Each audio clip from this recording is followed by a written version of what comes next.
Nós estamos numa sociedade ferida pelo pecado, uma sociedade doente, não é? E você vai vendo os sintomas dessa doença, como a injustiça social, a fome, a guerra, a má distribuição da renda, a injustiça, a discriminação, a opressão, a falta de liberdade. Onde Deus não está em primeiro lugar, gente, impera o pecado e um ser humano domina sobre o outro. A nossa liberdade está em Cristo e esta palavra vem nos dizer exatamente isso.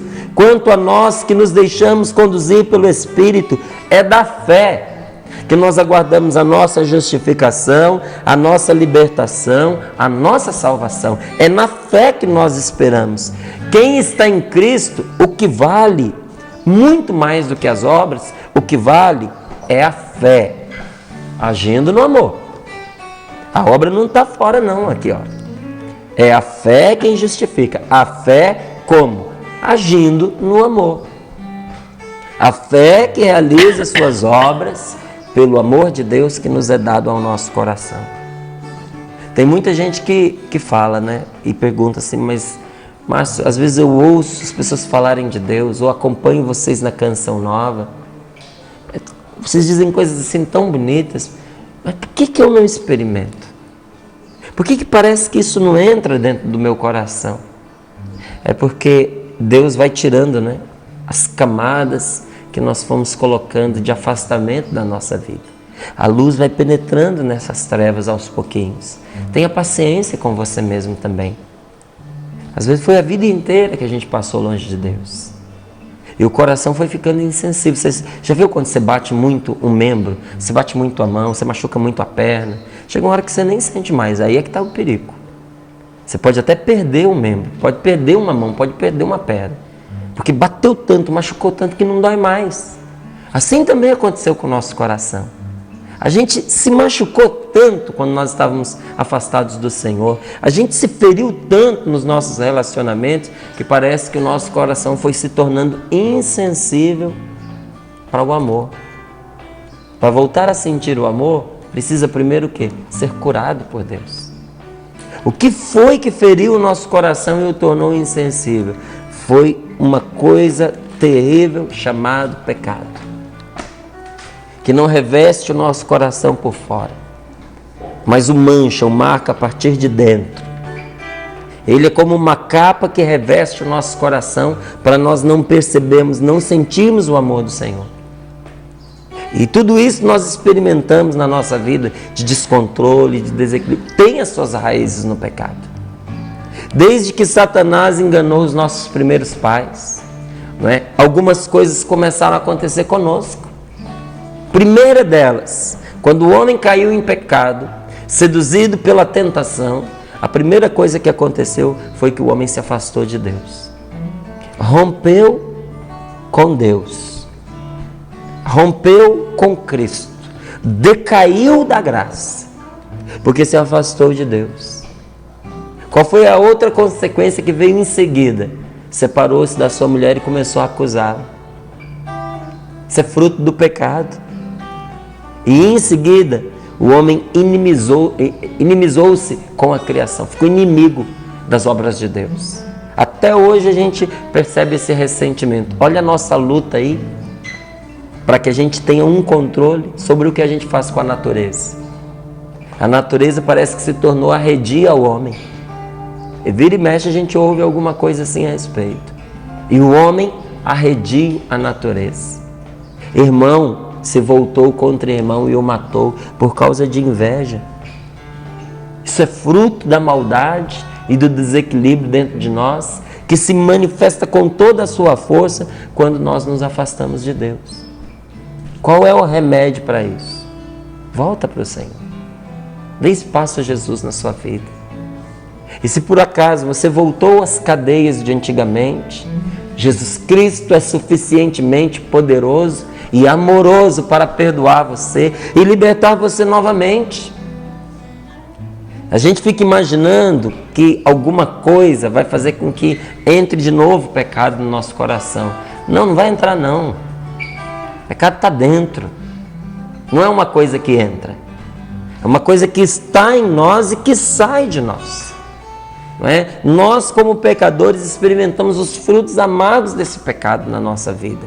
E o pior de tudo isso é o coração desta palavra de hoje. É que muitas vezes nós acreditamos que nós seremos os nossos próprios salvadores. A gente acha que não é Cristo, mas nós, pela nossa boa índole, nós vamos conseguir nos libertar. Isso é engano. Quando nós queremos nos salvar por nós mesmos, nós somos como um cego guiando outro cego. A gente cai na vala e leva outro junto conosco. Quer saber o pior? A gente leva com a gente para o mesmo erro as pessoas mais preciosas para nós. As pessoas mais caras. As pessoas mais importantes da sua vida, você leva para o mesmo erro que você. Mesmo que você diga assim, eu vivo por mim mesmo, as minhas escolhas são minhas. Não, não é não. Quem te ama está olhando para você. Mesmo que você não ensine o erro ao seu filho, ele se educa olhando para você que é pai, olhando para você que é mãe. E o caminho para onde você está indo, você está levando seu filho junto com você. Nós não podemos ser mestres de nós mesmos, gente. Olha o que diz a palavra: quanto a nós que nos deixamos conduzir pelo Espírito. Ou nós nos deixamos conduzir pelo Espírito Santo para a nossa salvação, ou nós vamos ser conduzidos pelo tentador para a nossa perdição. Como é que o tentador, ele nos conduz? Nos levando por falsos caminhos do materialismo. A gente está num mundo extremamente consumista, onde as pessoas valem aquilo que elas têm. Você tem a força do seu patrimônio. Hoje a discriminação não é de sexo, não é de raça, não é de cor. Hoje a discriminação é de quem tem dinheiro e quem não tem dinheiro. Se você for rico, se você tiver dinheiro, você pode ser da cor que você quiser, você pode vir de onde você for, você vai ser bem tratado. Não, você não. O seu dinheiro vai ser muito bem tratado. Nós estamos num mundo materialista. É um falso caminho, não leva à felicidade. Do humanismo sem Deus. O homem pelo homem.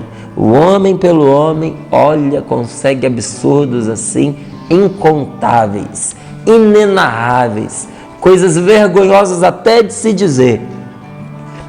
Nós ingressamos num falso caminho quando a gente coloca o dinheiro à nossa frente pelos regimes de governo que se tem muitas vezes, nos desequilíbrios do capitalismo, nos desequilíbrios do comunismo. Você tira Deus, meu irmão, a sociedade começa a fragmentar-se na nossa frente, diante dos nossos olhos. A tentação, ela vai nos conduzindo por tudo aquilo que nos desvia, que nos leva ao exagero. Como é que ela faz? Ela faz por falsos caminhos. Quando não nos conduz por um falso caminho, ela coloca diante dos nossos olhos um falso ídolo. Algo no que você possa colocar a sua esperança de salvação. Quanta gente não consegue confiar em Deus, mas confia numa pedra que põe dentro de casa para poder lhe dar energia. Não confia em Deus, mas confia numa pedra. A pessoa não consegue confiar em Deus, mas confia naquilo que São Paulo diz que são os espíritos espalhados pelos ares. Tem todo o tipo de comércio com aquilo que está na escuridão, no oculto, e acha que manipulando essas forças vai ser feliz. Não vai. Quando o ser humano ele se dispõe a manipular o sobrenatural para extrair dali um benefício próprio, só a intenção de manipular o sobrenatural já abre espaço para o mal e para o pecado na vida dele, para uma influência espiritual maligna. Nós não manipulamos o sobrenatural, nós confiamos em Deus. Porque se você acredita que as forças sobrenaturais são maiores do que as suas e por isso você recorre a elas, então não é você quem as domina, são elas que dominam você. Se você acha que pode recorrer a algo que está aí no oculto, uma força espiritual que vai fazer algo que você não consegue fazer, é porque essa força é superior à sua. Quem é que domina quem? O mais fraco domina o mais forte ou o mais forte domina o mais fraco? Uma pessoa que entra em comunhão com esse tipo de coisa, ela é dominada, ela é escravizada. E foi para que você fosse livre destas coisas que Jesus te libertou. Uma vez liberto, nós vamos voltar a isso? Nós não podemos. O maligno, ele nos engana, nos levando por falsos caminhos, colocando diante de nós os falsos ídolos, que nos faz acreditar na sorte, que nos faz buscar adivinhar o nosso futuro, que nos faz querer manipular as forças sobrenaturais, mas ele também nos seduz, nos dizendo que a nossa felicidade depende de nós mesmos. Que é possível que a gente seja feliz sem Deus.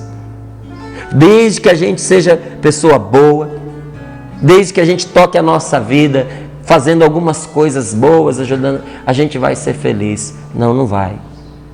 Não vai, porque a felicidade ela não coabita com o pecado. Imagine duas pessoas que são inimigas mortais vivendo dentro da mesma casa. Uma vai matar a outra. Não dá para o pecado e a felicidade do ser humano morarem juntas no mesmo coração. Quando o pecado habita dentro de você, você nunca pode ser feliz. Porque o pecado é o contrário da sua felicidade. Por que Deus condena o pecado na Bíblia? Não é porque faz ciúme nele.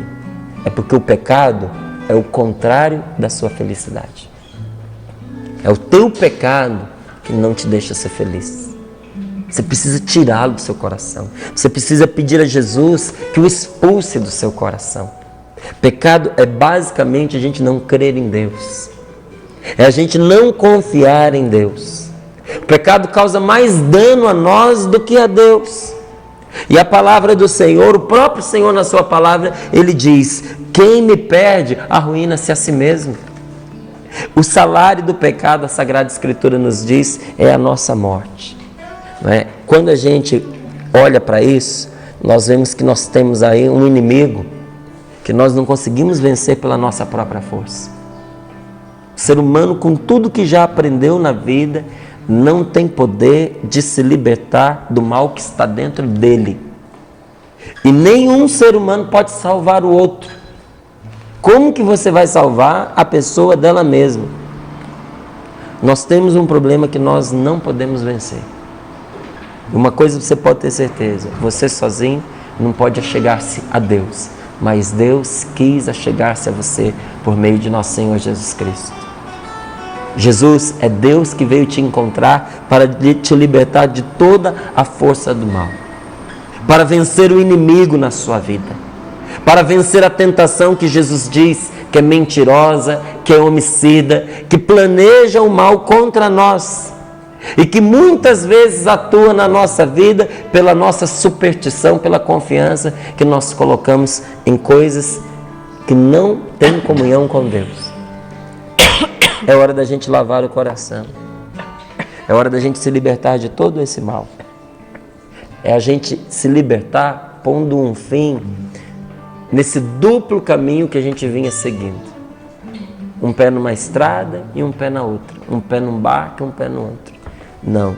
A gente põe um fim nisso quando a gente se decide por Deus. Jesus Cristo libertou você. Mas agora você precisa se levantar e sair da cadeia. Jesus Cristo libertou você, mas você precisa viver como alguém livre. Você não pode mais viver como escravo, amarrado a essas lembranças e a essas crenças que você tinha no seu passado. Se liberta. Põe confiança em Deus. Os Efésios, quando eles receberam o anúncio da pregação da palavra de Deus, eles eram muito dados à magia.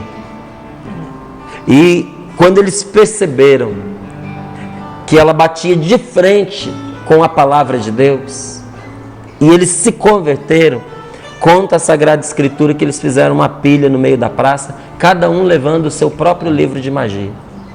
Diz que somava assim centenas de milhares em prata, dinheiro, era muito dinheiro.